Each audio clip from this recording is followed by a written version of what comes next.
24. Dr. Prince walked me to the door of his office. Aln Mndlshn was sitting in the waiting room reading a copy of Psychology Today. On the cover was a picture of the Mad Hatter from the Alice in Wonderland. And written across the cover, diagonally, in yellow block letters, it said, "How to tell if you hallucinate." "I'm glad to see you're making friends, Leonard," Dr. Prince said. Aln Mndlshn put down his magazine, and we both moved towards the outer door. Dr. Prince followed us. "Don't worry about a thing," he shouted down the hall as we headed for the elevator. "I've cured people twice as crazy as you." Alan and I rode down the elevator. The people in the business suits and high heels all looked at us again. The elevator was filled up. "So the doctor says there's no hope for you?" Aln Mndlshn asked me. "No, he says it's incurable," I answered. The people in the elevator all looked at me. "The lucky thing is there isn't a leper law in the state, so I can live at home if I want to."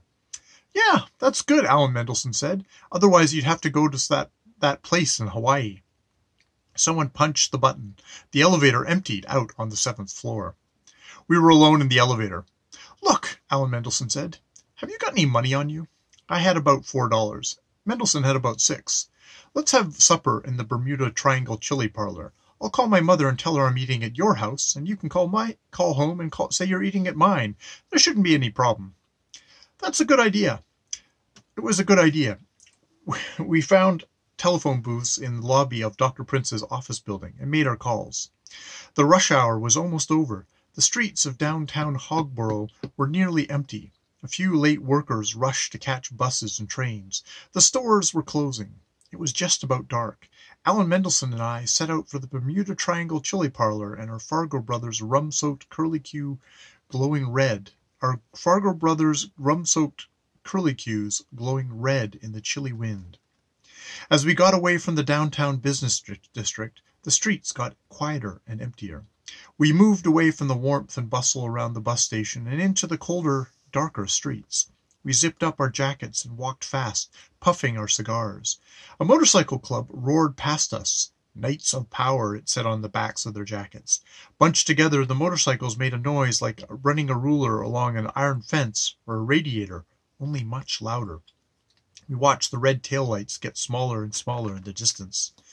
It was just a little bit scary. All the buildings around us were dark. They weren't office buildings. They contained little factories, tailor shops, wholesalers, and warehouses. They were all dark. There wasn't anyone on the streets but us. The lights of the Bermuda Triangle Chili Parlor, 2 blocks away, made a welcome sight. As we got closer, we saw the storefront was surrounded by a little puddle of brightness made by the light bulbs behind the steamy windows and the red neon sign which said "Eat." Parked outside the Bermuda Triangle Chili Parlor were 6 or 7 motorcycles, shiny ones with all sorts of gadgets and decorations on them. Each of the motorcycles had a fancy dragon or alligator either painted in gold on the gas tank or worked into a fancy chrome backrest. We figured they belonged to the motorcycle club that had passed us earlier. By this time we could smell all sorts of good cooking smells. We could smell all sorts of good cooking smells and hear the faint clinking of dishes and silverware. When we opened the door, a blast of noise, warmth, and the most incredible smell of chili hit us.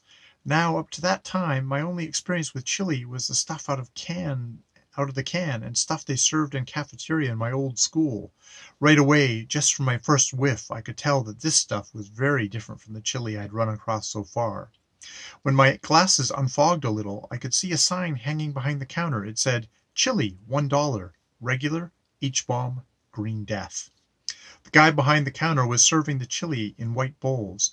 It seemed like everybody in the place was eating chili. The Knights of Power Motorcycle Club had pushed 2 tables together. They were eating the green death chili. I could tell because it was green. All the other chilies were regular chili color. "What's yours, boys?" the guy behind the counter asked. We played it safe and ordered regular chili. He handed us bowls of the stuff, a spoon apiece, and a stack of crackers, and we carried our stuff to an empty table. The chili tasted great. It was hot, too. Aln Mndlshn said he thought he could have handled at least the H-bomb variety. I couldn't have. The regular chili made me sweat and see little spots before my eyes. There was a sort of serve-yourself stainless steel sink with racks of water glasses over it. You press the glasses up against the metal horseshoe thing with little rubber tips, and the glass fills up with cold water. We've made quite a few trips to get water.